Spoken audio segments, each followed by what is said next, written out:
Hello everybody, Steve Griffiths here, developer of the MTPredictor software program. Could I just check whether you can all hear me okay and whether you can see the risk disclaimer there okay? Right, great. So welcome to today's webinar. I'd like to have a look at a few things. Just pull that down. And first thing I want to look at is a good example on the DAX from yesterday that basically encapsulates why I developed my unique isolation approach to Elliott waves. So perhaps we'll have a look at that, and perhaps we'll do it in NinjaTrader. So I'll just pull up NinjaTrader. I'll just open a new chart, and let's have a look. So I want the DAX on a 3-minute.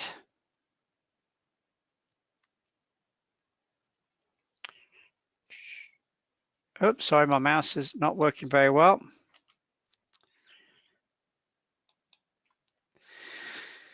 Right, there we go, chart of the DAX. So interesting, you see me do this right from scratch.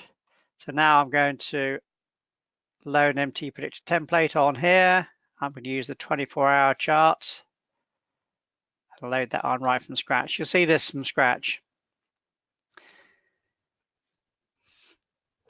This sometimes happens with NinjaTrader. Can you see up in the top corner there that the auto scale isn't quite scaling? So sometimes it can, when it opens up like this, you think, well, where's my chart gone? Where's my data gone? If I click on the F, there it is. There's the chart. And also another thing that can happen with NinjaTrader is, do you see here that this looks a bit odd, doesn't it?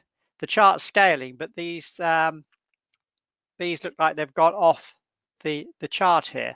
So also what happens with NinjaTrader, and this is why I'm doing it from scratch, you can see this, is if I then right mouse click, I go to data series, and what happens is this auto scale somehow in NinjaTrader gets unticked. So it's not auto scaling it. So if I just retick the auto scale, then do OK, can you see it's now auto scaling correctly?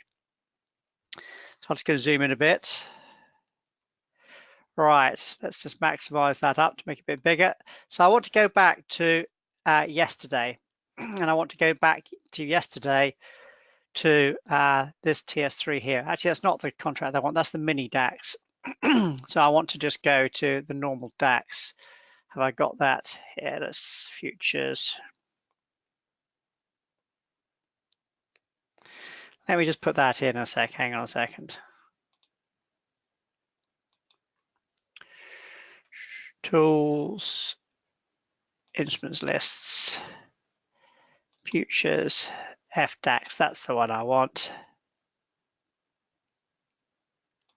Add, oops, hang on a second, where is it? Hang on, FDAX.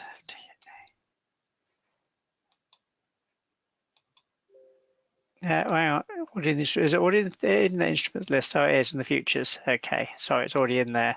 So I should be able to go FDAX, yeah. So why didn't I see that to start with? So this is the one I want, the normal, the big DAX contract rather than the mini DAX. Right. So here you can see there's automatic setups on the chart. You can see there's a MTP trend that's blue for up, black for in the process of making a reversal, and red for down. So with MTPredictor, do we basically blindly take all these setups just as they are and just leave it at that? And that's a 100% automatic system. Well, no, it's not. We don't do that. And the reason we don't do that is because if I have a look at this period coming off this high here, first and foremost, let's go to a higher time frame chart because this is what we always do. So a higher time frame chart off the 3-minute chart would be the 15-minute. So this was in around here, so you'd have gone back to the previous high, right mouse click, done decision point. Now notice here as well is that nothing's appeared quite yet. Sometimes in NinjaTrader, well, for me it does anyway, it takes a little bit of time for the analysis and the DPs to appear the first time. Because if I now clear that all off, and now I do it again, it appears instantaneously. So that's a little PS to show as well. So I'll just now go back to our 3-minute chart.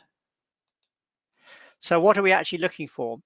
But what we're actually looking for is we're basically looking to do our Elliott waves in isolation. Why do we do this?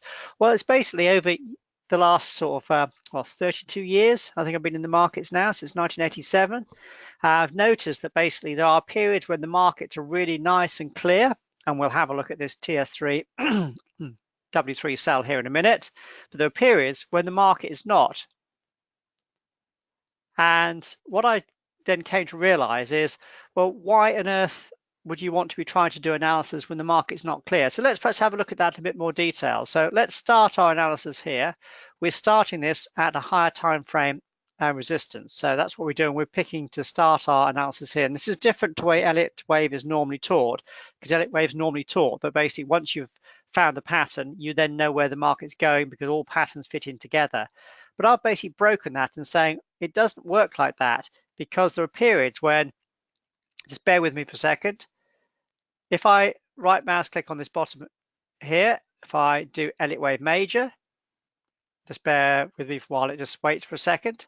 There you go. Here you can see we've got a 1, 2, 3 with the wave 3 stopping right at the typical wave 3 WPT. The market then rallies up. So after a wave 3, you're then anticipating for it to make a wave 4, aren't you? Which is what it does. It makes a wave 4 correction. Then after a wave 4, it should have gone down to new lows. So of course, all the traditional Elliott wave people will say, well, this looks like a really nice pattern. Now we should be making new lows. But of course it didn't. And this is what I would be able to realize is that sometimes the market pattern will be absolutely perfect. And then the times it suddenly goes completely bonkers. In other words, look at this, all this market activity here. How on earth can you fit this into this nice, clear Elliott wave sequence where you have 5 waves with the trend and 3 waves against? Now, of course, what people did is to try and explain this is they said, right, we have now got to say, well, perhaps it made new lows right the way down here. So this is now a complex correction. Let's put a few X waves in. Let's put a few I don't know, some alternate counts and all this kind of stuff. So basically, they made the Elliott wave principle, which at its heart is really, really simple. In other words, 5 waves and 3 waves, 5 waves with the trend, 3 waves corrective.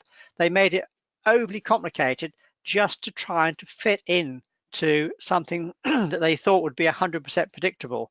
So it's like taking something that's absolutely beautiful and just squeezing it into a little small box and saying, yeah, I'm happy now. But of course, within that box, things don't work really nicely. So what I decided to do is I decided to say, right, okay, what I'm going to do is I'm going to accept that half the time I'm not going to look at complex connections, X waves, all that kind of stuff that makes things really difficult and unpredictable. I'm just going to say the market's random. The market's basically gone into a random phase. Now, true Elliott wave people among you will look at that and say, well, you can't do that because that's what Elliott wave, that's the way it should work. But if you're a trader as opposed to an analyst, you then look at this and say, right, here the market came off higher time frame resistance. It then started to go down. Our MTP trend is gray or black, so it's in the process of making a reversal. Because this is resistance, we wouldn't be looking for a buy, we'd be looking for sells. Because this is the first move off a high, we then anticipate this is wave 1. We're then looking for an ABC correction, which is exactly what we got here, into a potential wave 2. After a wave 2, then potentially we have a wave 3. So you look at this setup here. You see how it's taking a little bit of time to come onto the chart. So again, if you're using NinjaTrader 8 and you place some analysis on and it doesn't come on straight away, just have patience. Like I did there, I waited for about 5-6 seconds and then it came on. And now if I just clear this off and I do it again, it comes on instantaneously. I don't know whether anyone else is noticing that, but that's what tends to happen with me anyway. So I'm hoping it doesn't tend to happen with many of you either. But if it does, just have a bit of patience. So as a trader, look how different this is by saying, right, at this particular point in time, just this little snippet here, just this little snippet area here, the market is really clear. We're coming off resistance. We've made a nice clear move down. We've made a nice clear ABC correction up. We've managed to come into a trade. We've used position sizing to keep our initial risk small. Remember, we vary the number of lots, contracts, or shares to keep our initial risk, in this case, under 2% of a sample $20,000 account. Because when you're wrong, and you will be wrong, then the losses are kept small. But it went down to our target, and at that target, there was a profit of 14R, or 14 times the initial risk. So that's what, as a trader, you look at and say, right, that particular picture is clear. I've come out of that with some nice profit. Do I really care that the market then goes random? You may well have even said, well, actually up here, it looks like it's quite clear. So you've done another trade. Oops, I completely missed that one. You've done another trade. That would have taken you in. That would have stopped you out.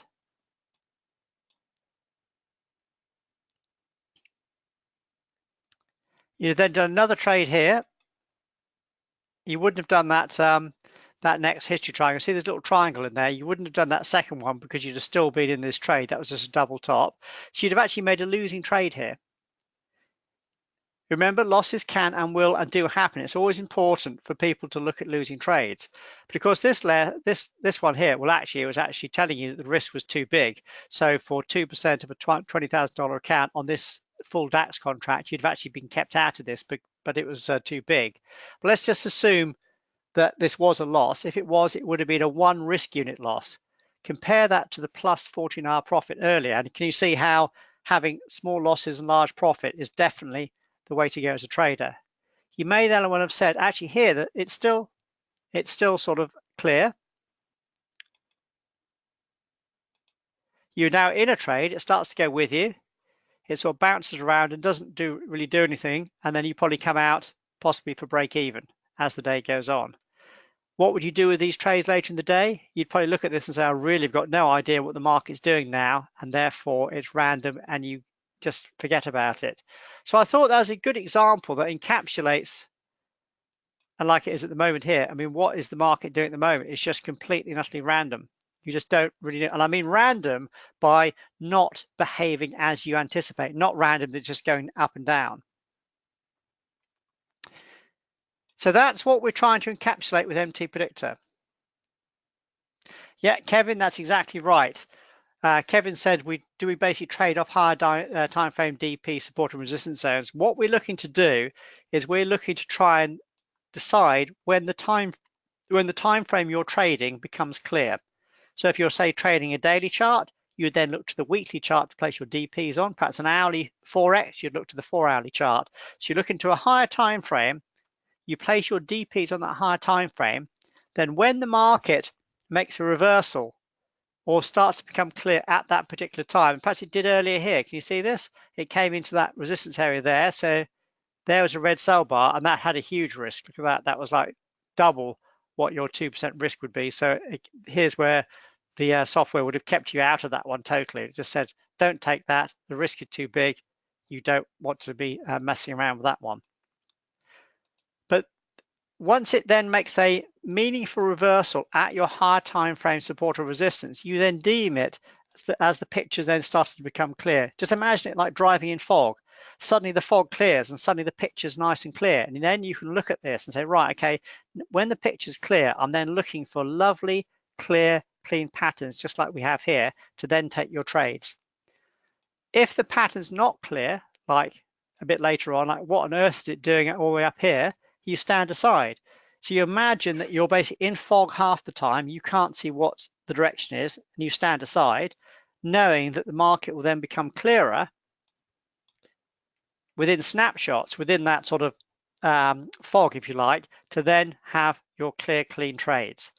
And that is why I've developed the isolation approach to Elliott Wave, to only basically trade little snippets like this one here when the picture is clear.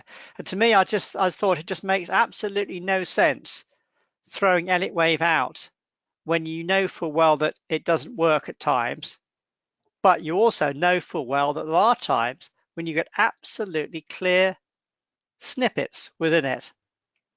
And this is what MTPredictor has been built on, that basically we're looking to basically trade when you get a clear pattern.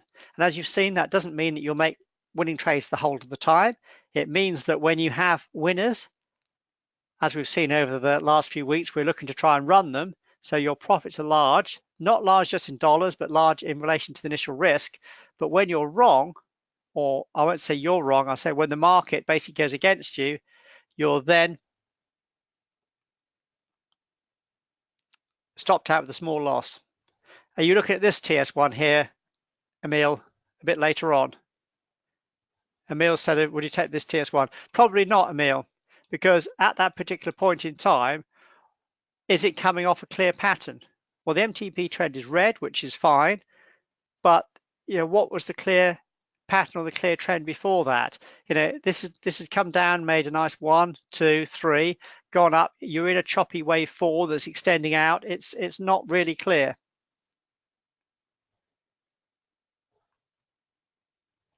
Kevin, what we're looking to do is basically we're looking to have the MTP trend confirming your larger degree analysis. So here you are saying that you're coming off resistance. Therefore, you want the MTP trend to be either black, that means it's in the process of making a reversal, or red, going down, and obviously not blue. You don't want it to be blue. But just because it's black, you don't take either ones. So here you can see you don't take either ones because it's coming off resistance. You don't take the buy setup because it's coming off a resistance. Odds on you think it's going to go against you. If you were an aggressive trader and took this on the long side for maybe you had other reasons because you were doing other analysis in other software, then you're against the large degree trend, and therefore you want to bring your stop to break even quicker. That's the only time I'll say that you bring your stop on a short-term chart to break even quickly, when you know that you're basically against the large degree trend. So perhaps you might be an aggressive trader. Some people say, well, why would you even consider that? It's because every single one of you is different. Every single one of you has a different level of aggression, a different level of experience, a different level of understanding of the market. So some of you might want to trade more often, but be more aggressive and accept more break even and stop outs. Some of you might say, I only want to trade when the pitch is actually perfectly clear, do far less trading than the person sitting next to you. Every single one of you is different. I think it's important that that's recognized and basically celebrated, that you are all different. I don't like to be put in a box. I'm sure you guys don't want to anyway as well. So does that make sense on why we do what we do? In other words, why we've taken Elliott Wave that so many people have thrown in the bin and kept it, because we understand that half the time markets are random. So you just wait until it becomes clear, and then you're looking for the clear picture to then be able to uncover trade setups. And we do that by looking when the market makes a meaningful reversal of higher time frame support and resistance. Yeah, Kevin said he struggled with looking at when the actual higher time frame actually makes a reversal. Well, here you see it's gone just above it on the 3 minute, just below it, so it was not absolutely perfect. But we tend to look on the actual time frame that you place it on. So here you can see it never closed beyond it. It went up and back down again. So on the time frame you've placed it on, in this case the 15-minute chart, it never went beyond it. If it does make 2 consecutive closes beyond it on the time frame that you've placed it on, so in this case on the higher time frame chart, then you deem the DP has failed. I mean failed as the market's gone beyond it, and therefore you deem that the market's not making a reversal at that particular level. And obviously you'll get situations like the market's backed off from here, so ideally it would have backed off from that DP. It never quite made it.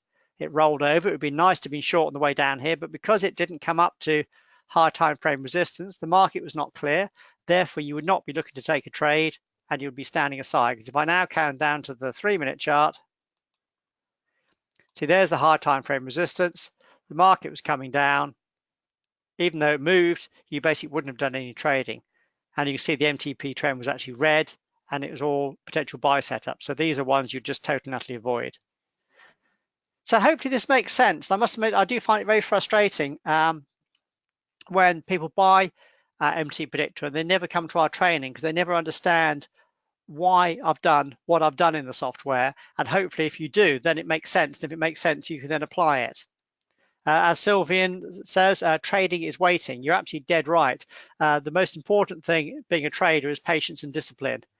I must admit, I do find it quite funny the way you see on the forums people want to do this high frequency trading when they want to be in and out all over the time, and it's just basically just the brokers trying to get commission by getting you to trade a lot. The best thing to do is wait and trade less.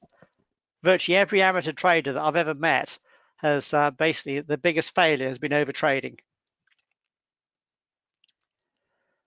So yeah, so hopefully that's been helpful, just having a little overview. And I thought that was just such a good example. But can you see how there was our good trade setup, maybe a couple of losers or a loss and a break even. But since then, look, it's just been sitting on your palms, nothing been going on. So this is what trading is about. It's such a small percentage of the time you're sitting in front of the screen.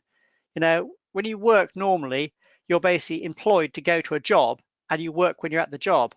When you're a trader, you're effectively employed to sit there and wait. And it is really, really hard to do. And this is why I think trading is so hard, is because it goes against what most people are taught and they think what work is actually about. And it's just doing the opposite of what most people do. But then if you think about it, 97% of amateur traders fail. So to be one of the successful traders, you have to do the opposite of what everyone else is doing. You have to be the 3%. So in other words, you want to look at what every other trader is doing on the forums and all this kind of stuff, see what they're doing, and then do the opposite. And that means trading less and wait until the picture's clear. So hopefully that makes sense to you guys. So of course, then I can hear you all say that's all well and good, but you know, how do you actually sort of do that in practice? Because what I keep saying to you guys is don't just be in reactionary mode. Don't just have the market analyzer running and then when it squeaks at you, suddenly say, oh, well, is that a trade? Is it not? I want to get you guys to try and work forward in the markets. In other words, being prepared in advance. And that's if we go back to MTPredictor 8, I want to have a look at some longer term charts on the daily charts on the E-minis. By the way, if you see the MTP trend go orange or not plot completely in NinjaTrade, it just means you haven't got enough data on the chart.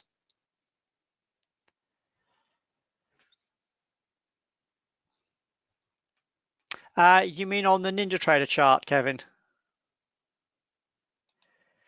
So do you mean this one here? Yeah, as I said, that one would have been a loser. That one wouldn't have been initiated because it was a double top. So you'd have still been the same trade. This one here, you may well have still taken it because you thought this was a 1, a 2, a 3. It may be a wave 4. It started to go with you, but it then just went sideways. Of course, if you know a bit more about Elliott wave, you'll then know that the rule of alternation. The rule of alternation says that if wave 2 is simple, i.e. an ABC, then wave 4 is more likely to be complex. And typically wave 2s are simple, typically wave 4s are complex. So typically wave 2s are easier to trade, typically wave 4s are harder to trade. So that's why we like this particular setup, which is an ABC correction into a wave 2. We don't particularly like dealing with wave 4s because odds on you're going to get into complex, choppy, horrible markets, which, you know, as I've explained, is the kind of thing you want to avoid. So all this kind of stuff comes with experience as well.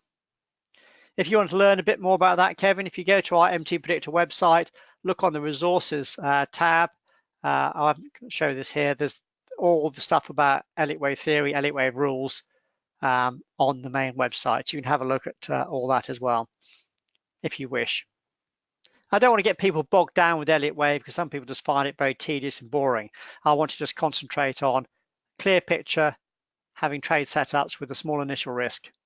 Is what I want you guys to focus on. But right, let's have a look at trying to move forward and actually looking forward to the markets. Here's the ES on a daily chart. If I just go up to the weekly chart, remember what we were doing before. We had our DP off that high. That was there in advance. Remember, we called that literally weeks ago, and this is what the market's done since. It went up into that level there. That was the webinar I did before I went on holiday, and of course the market has dropped off there significantly since, so this would be no surprise. But of course, what's the position now? Now, ideally, this should be the high in the market. If it is, and I'm not saying it is because I don't forecast, I anticipate. So if you forecast, that means you've set it in stone, and that's why you get into trouble, because the market then goes into a random phase, which then puts your forecast completely out of kilt and you get confused. If you anticipate, you're ready to react if the market does what you anticipate, but you're not forcing it. So in this case, that looks like it was the high. If it was, this would be the initial move down. This would be a potential wave one. After potential wave one, what are we looking for or anticipating may unfold? What should we be preparing for? We're not saying it's going to happen, but if the pattern does unfold, what should we be anticipating that may unfold, or what should we be looking for? Emil's actually dead right. He says we're looking to an ABC correction. Abdul's typed it absolutely perfectly. He's saying we're then looking for a potential wave two that subdivides into an ABC going to a wave three. I'll break that down a bit slower. And this is where we can use our WPT tools. They're in NinjaTrader as well. So if this is a wave one down here, we can go to WPT, WPT up. We're then looking for a correction, a wave two correction. So for here, we'd do the start of wave one, the end of wave one, which is down there. This is the broad area where if the market is going to make a wave two, this is the broad area it's going to reverse in. What do we like about wave twos? Well, if it is a wave two, then after that, a wave three follows. We like wave threes because they're normally the strongest and longest in completed 5-wave sequence. It's very interesting because if we do get a wave three unfold, that means we should get a nice decline in the stock market, which does sort of go against what President Trump has been suggesting, that the market's going to keep on going up. Always like to be against politicians because they tend to be wrong most of the time. So let's have a look at a little bit more detail on this. I'll pull this to one side. Abdul also said, and a few of you said, that actually we're then looking for this to be an ABC correction because it hasn't completed yet. So again, we can use our WPT model. Up. This time we're looking for a wave C. This time we want 3 clicks. Start of the wave A, end of the wave A, end of the wave B.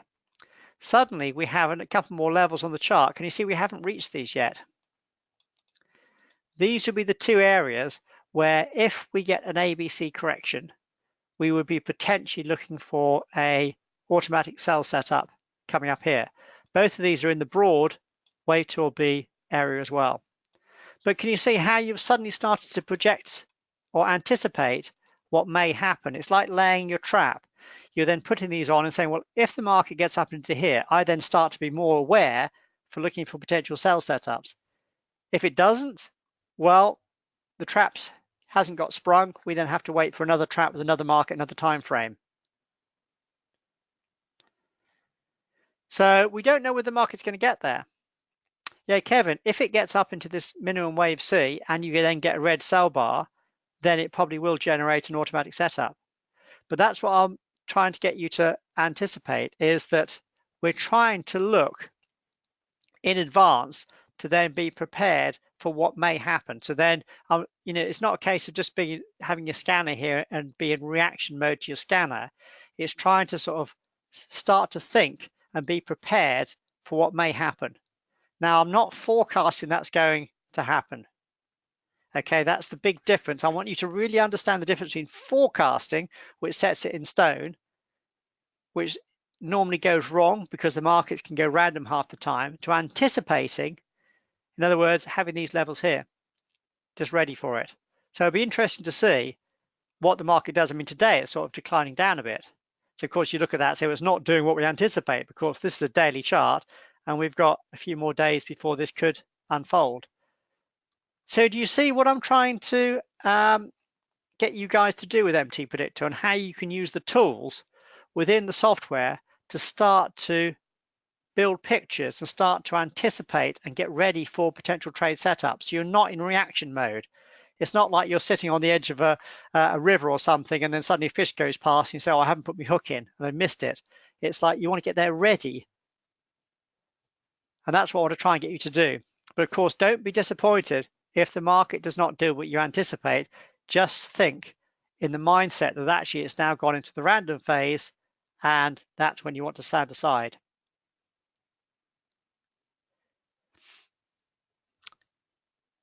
So does that make sense? Kevin, you're dead right. When people start, you tend to look at the scanner or the market analyzer and then start with that to start with. But what I'm trying to get you to do is trying to get you to use my 32 years worth of experience and trying to use the software to then use the scanner as basically the confirmation almost of what you're anticipating.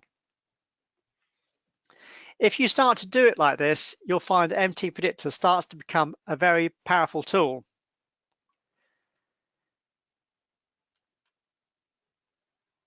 Actually, one thing I want to have a quick look at, I'm just going to stop the screen for a second, because you remember last week, I think it was Philippe was saying about there was a sell setup came in on the 3-minute chart. I just want to show you what happened on that after the webinar finished. I'm just going to pause the screen sharing for a second. Just bear with me.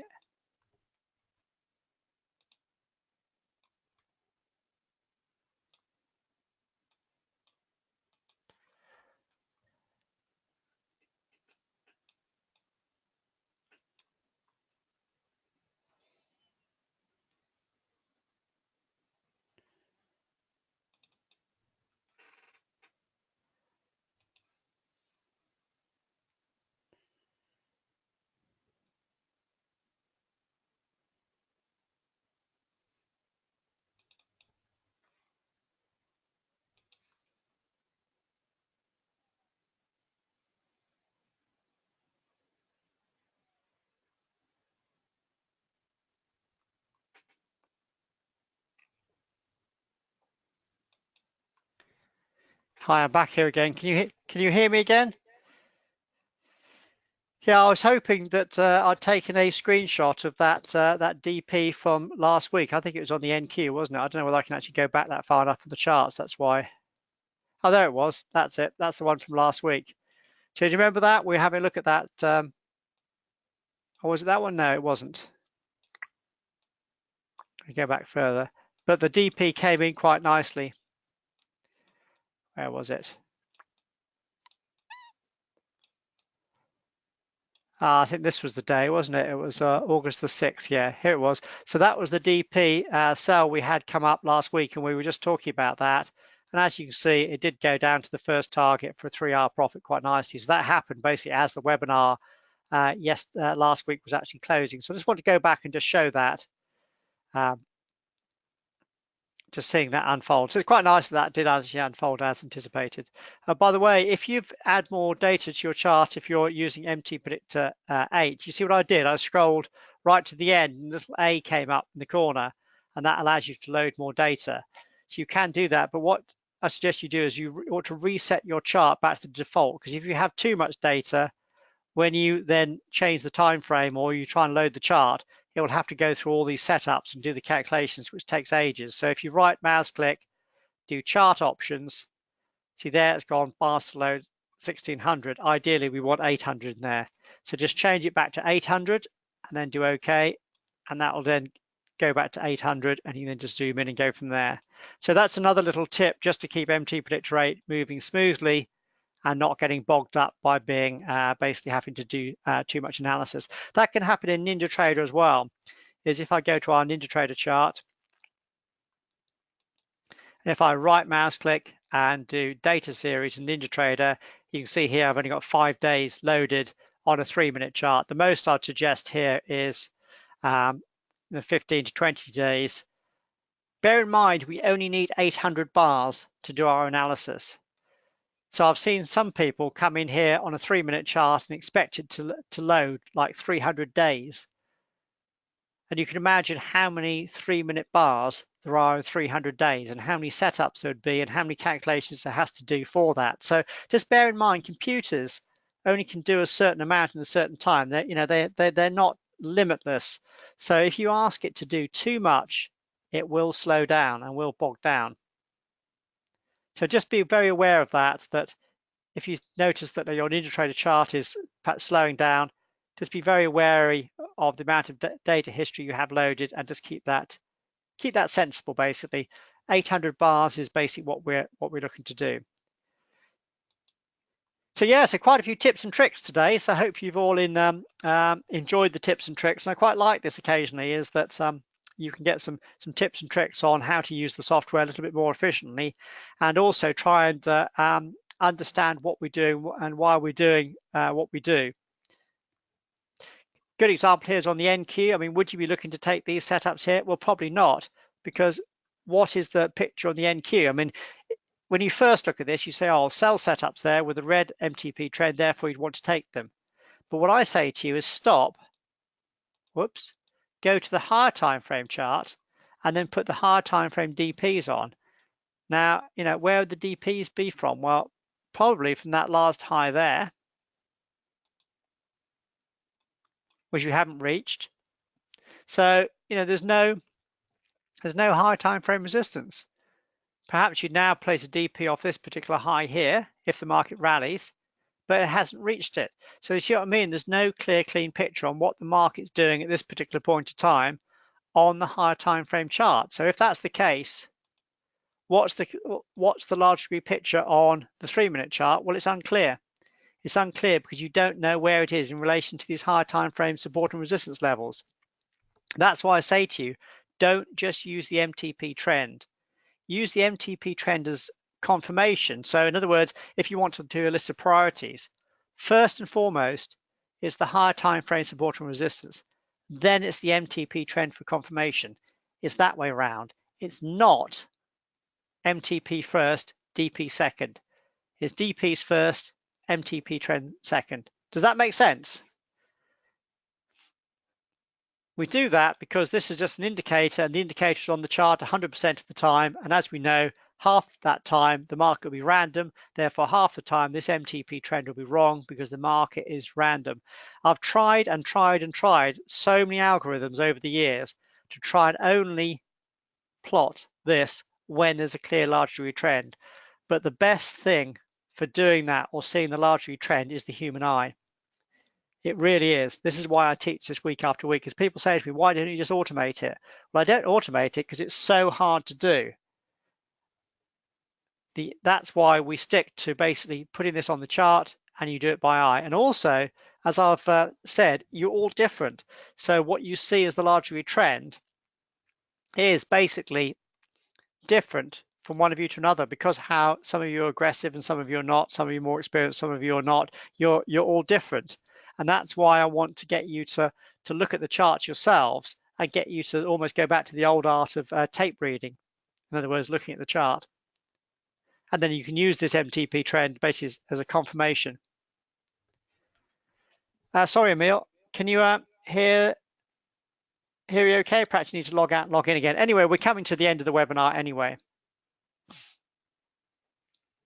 Right, so are there any questions on this in the last minute or so? Because hopefully this has been a good webinar looking in detail of the isolation approach, looking at how to work forward, anticipate what we are, what setups you're looking to find, and how to work with our DPs as basically using those for large degree support and resistance as the first and foremost thing for doing your analysis.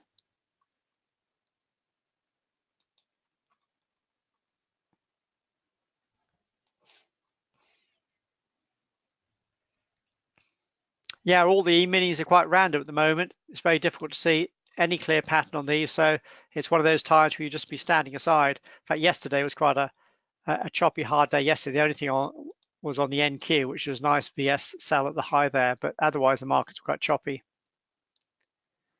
Yes, hopefully, Abdul, you learn something new each time you come in and get a little nugget about how to use the software a little bit better each time. That's why we do these week after week. Well, I say week after week. Next week I'm on holiday again. It's that time of year. So I had a holiday, 1 week holiday earlier in the season. I'm now having another week next week. So there'll be no webinar next week, okay? No webinar next week. Yes, TJ, use the color to basically confirm your large trend analysis. So that's like a confirmation. It's not first and foremost. Okay, so thank you very much, everybody. I'll draw this to a close now. So hopefully you've enjoyed today. So I'm going to be off next week for a holiday, and we'll see you the week after. In fact, will we see you the week after? Because the week after is Tuesday the 3rd. So that's the day after Labor Day holiday in the US. So the markets will be closed for that. So it may well be a holiday then. I'll send an email out to you all telling you when the next one is. It may well be that we have 2 weeks off, and the next one is Tuesday, the 10th of September, when we've all gone back and back into normal routine. But I'll send an email out letting you all know about that anyway. So enjoy the next couple of weeks, and hopefully we get some good setups and good analysis. And it'll be interesting to see what the US markets do on this over the next couple of weeks. I'll be very, very interested to see if we do get up into this area here and we do start to make a significant decline when we haven't made a significant decline for quite a while. So I think we're a bit overdue for one, but we'll have to see how that unfolds. As you say, I don't like forecasting. We're just anticipating and preparing for a potential. Right, have a good holiday. Well, I'll have a good holiday, hopefully. We'll see you all probably in 2 weeks. In 2 weeks' time. Thanks, everybody. Bye.